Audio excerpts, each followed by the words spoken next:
laga hidup mati timnas U23 di kualifikasi Piala Asia menghadapi tim kuat Korsel. Mampukah Garuda Muda mengualan kenangan indah tahun lalu? Tak hanya kasar, negara-negara Teluk memang paling pintar main sinetron dan drama. Diving dan mengulur waktu sudah menjadi citra buruk bagi mereka.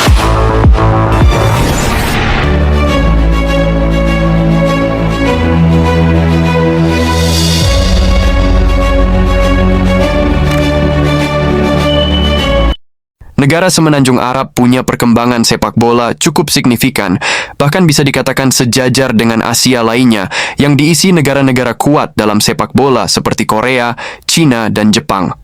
Namun negara Teluk disorot dunia, tak hanya dari kemajuannya, tapi juga disorot dengan tingkahnya di lapangan yang bisa disebut memalukan, memuakan, atau bahkan menjijikan. Mungkin tidak semua negara-negara di kawasan Teluk yang punya kebiasaan buruk dan memalukan. Namun hampir semua negara itu punya tradisi yang menjengkelkan, bahkan bikin dunia internasional geram. Bahkan hal itu pernah diucapkan pelatih-pelatih tim dari beberapa negara yang menolak berlaga dengan mereka, kecuali memang harus dilakukan. Diving yang berlebihan, kecurangan-kecurangan yang memuakan, dan tidak sportivitas dalam pertandingan, membuat citra buruk itu terus menempel di negara-negara Semenanjung Arab. Entah karena memang dididik dari usia dini untuk melakukan hal itu, atau karena tuntutan peran oleh federasi ketika mereka sudah senior. Tapi yang jelas, hal itu sangatlah memuakan, dan tentu saja menjijikan. Terbaru, dalam laga match day antara Lebanon melawan Indonesia, hal itu pun terulang lagi. Lebanon yang menerapkan skema entah apa namanya Mimin pun tak tahu dah. Lebanon yang sudah menyadari mereka tak mampu melawan Indonesia dengan permainan ofensif, justru sering mengulur waktu dan membuat emosi semua pihak, terutama pemain timnas Indonesia.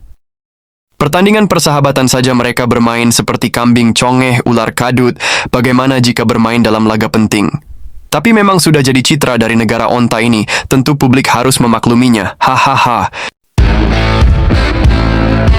Memaklumi maupun tidak, timnas Indonesia masih harus berjuang di bulan depan, dan lagi-lagi timnas Indonesia akan melawan negara-negara Semenanjung Arab.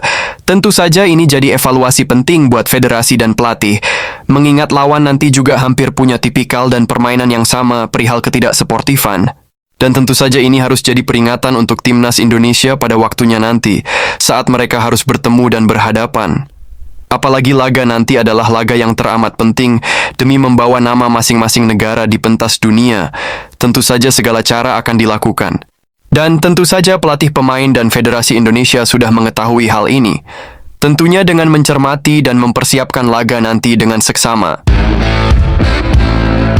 Terlepas dari pantauan dan persiapan melawan Irak yang bermain kasar, tim Arab Saudi yang juga bakal jadi lawan terberat skuad Merah Putih nantinya, Arab Saudi justru lebih menunjukkan ancaman nyata. Al-Bulaihi dan kawan-kawan yang menjalani tur di Eropa Timur dalam persiapannya di Round 4 sukses mengalahkan Makedonia 2-1 dan menahan imbang tim kuat Republik Ceko dengan skor 1-1. Bahkan di pertandingan itu, Arab Saudi unggul dalam penguasaan bola dibanding tuan rumah Ceko dengan ball position 65% berbanding 35%. Tuan rumah Ceko unggul lebih dulu lewat tendangan penalti Thomas Chori di menit ke-21. Arab Saudi yang tertinggal terus melakukan serangan, dan di masa injury time Arab Saudi bisa menyamakan skor 1-1 melalui sepakan indah Al-Hamdan. Dua hasil pertandingan Arab Saudi yang memuaskan tersebut membuat Arab menjadi ancaman serius bagi lawan-lawannya termasuk Indonesia. Ditambah lagi Arab menjadi tuan rumah dalam event tersebut. Tentunya menjadi faktor pendukung yang kuat buat tim berjuluk Green Falcon itu, namun semua bisa terjadi di luar prediksi. Peluang timnas Indonesia itu masih terbuka lebar untuk meraih 1 tiket Amerika-Kanada yang ditunggu-tunggu jutaan rakyat Indonesia.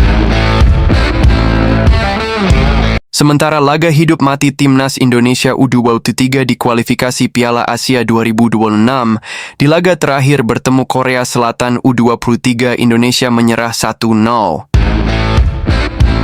Berharap mengulangi kenangan manis 1 tahun silam, ketika timnas Indonesia U23 menyingkirkan Korea di perempat final Piala Asia, pelatih Gerald Vandenberg menurunkan skuad utama di laga terakhir penyisihan grup.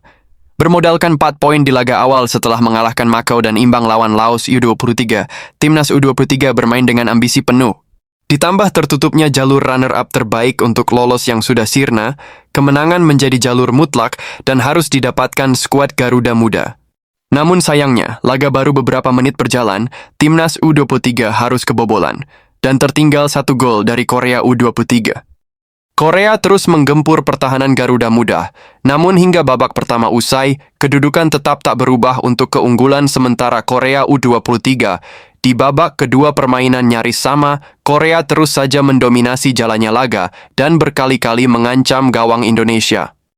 Namun hingga laga berakhir, kemenangan 1-0 untuk Korea tidak berubah. Dengan hasil ini, pupus sudah harapan timnas Indonesia U23 untuk berlaga di putaran final Piala Asia 2026. Tetap dukung channel Putra Pusara Jawa, channel yang membahas seputar timnas Indonesia dan mancanegara, tanpa hoax dan narasi menyesatkan, dengan like, komen, dan subscribe. Bagi yang sudah subscribe, Mimin doakan semoga sehat selalu. Amin. Terima kasih.